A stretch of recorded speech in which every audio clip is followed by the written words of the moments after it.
Friends, welcome to tech Tamil Plex channel. இன்றைக்கி நம்ம இந்த வீடியோவில் பார்க்க போகிறோம் பார்த்தீங்கன்னா ஒரு சூப்பரான ஒரு இதை பற்றி தான் பார்க்க போகிறோம். நம்ம மொபைல்லேருந்து மொபைல் எப்படி சார்ஜ் பண்ணுறது அப்படின்னு சொல்லிட்டு பார்க்க போகிறோம். இப்போ நம்ம எங்கேயோ ட்ராவலில் பண்ணிகிட்டு இருக்கோம், ட்ரெயின்லேயோ இல்லை பஸ்லேயோ. உங்கள் மொபைலில் பார்த்தீங்கன்னா சுத்தமாக சார்ஜ் ட்ரெயின் ஆகிடுச்சு.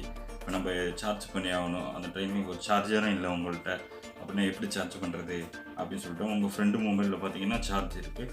அதுக்கு பார்த்தீங்கன்னா தேவையானது பார்த்தீங்கன்னா அதுக்கு உங்களுக்கு பார்த்தீங்கன்னா ஓடிஜி கேபிள்னு சொல்லிட்டு உங்களுக்கு ஒன்று தேவைப்படும்.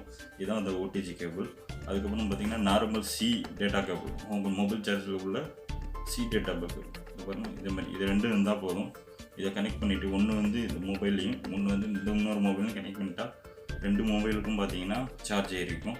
இது ஒரு சூப்பரான ஆப்ஷன். நிறைய பேருக்கு தெரிஞ்சிருக்கும், தெரியாமல் கூட இருக்கலாம். இது எப்படின்னு சொல்லிட்டு வீடியோவில் பார்ப்போம். இந்த வீடியோவில் யூஸ்ஃபுல்லாக இருக்கும்னு நினைக்கிறேன். எப்படின்னு வீடியோவில் பார்ப்போம். அதுக்கு முன்னாடி நம்ம சேனலை வந்து சப்ஸ்கிரைப் பண்ணுங்கள், லைக் பண்ணுங்கள். வாங்க வீடியோக்குள்ளே போகலாம்.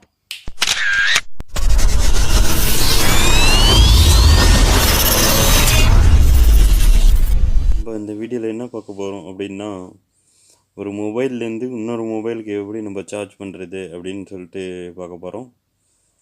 அதுக்கு நம்ம வீடியோக்குள்ளே எல்லாமே இருக்குது. இப்போ தொடர்ந்து நம்ம சேனலை லைக் பண்ணுங்கள், ஷேர் பண்ணுங்கள், கமெண்ட் பண்ணுங்கள், மறக்காமல் சப்ஸ்கிரைப் பண்ணுங்கள். இப்போ நம்ம தொடர்ந்து இந்த வீடியோ எப்படின்னு சொல்லிட்டு நம்ம இப்போ வீடியோவை பார்ப்போம். அதுக்கு தேவையானது வந்து ஓடிஜி கேபிள், ஒரு டேட்டா கேபிள்.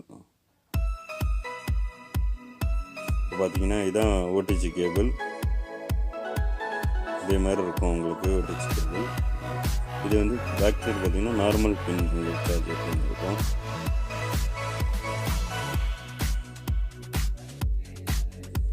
இப்போ வந்து நம்ம மொபைலில் நார்மலாக சார்ஜ் பண்ணுற மாதிரி அந்த பின்னை அதில் நம்ம ஜாயின் பண்ணுறோம். இப்போ இந்த ஓடிஜி கேபிள் மூலிமா நம்ம இன்னொரு டேட்டா கேபிள் சொன்னோம்ல, அந்த கேபிளை இதில் கனெக்ட் பண்ணுறோம். இதில் கனெக்ட் பண்ணிவிட்டு இன்னொரு மொபைலில் நம்ம இந்த கேபிளை ஜாயின் பண்ணுறோம். பாருங்கள், வெரி சிம்பிள் தான். பாருங்கள், இந்த மொபைல்லேருந்து இந்த மொபைலுக்கு உங்களுக்கு ஈஸியாக சார்ஜ் ஆகும்.